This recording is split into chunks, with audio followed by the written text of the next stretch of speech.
సవనాలకి, గురు మహాత్ములకి, సాధుమాతలకి, వచ్చిన భక్తులకి అందరికీ నా నమస్కారాలు.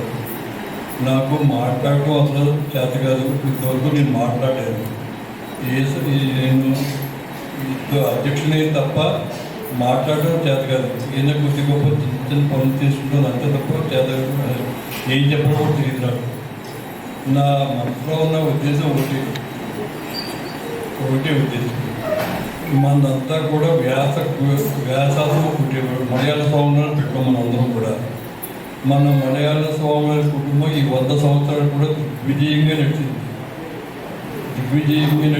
అందరూ మహానుభావులందరూ నడిచింది కూడా. అలాగా చిన్న చిన్న భేదాభిప్రాయాలు ఎన్నో జరిగి ఉండొచ్చు.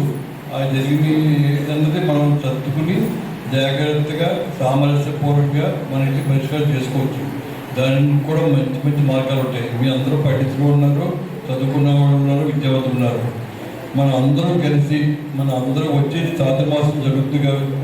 చాతుర్మాసం ఉంది కాబట్టి ఎంతమంది అయితే రాగలుగుతారో అందరూ చాతుర్మాసం మన వేదాంతంలోనే చేస్తున్నాం. ఏర్పేయడం మనం అందరూ జరిగిపోయింది అనుకుంటే ఆలోచించద్దు. మనం ఏం చేశారో కూడా అక్కలేదు మనకి.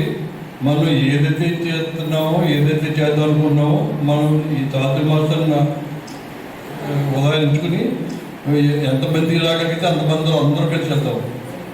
1 నెల చేసుకున్నా, 2 నెలలు చేసుకున్నా మనం అనుకున్న అది సాధించే వరకు కూడా ఆశలో ఉండగలిగే ఉందో చేసుకున్నాం. అలా సాధించుకుంటే బాగుంటుంది నా ఉద్దేశం.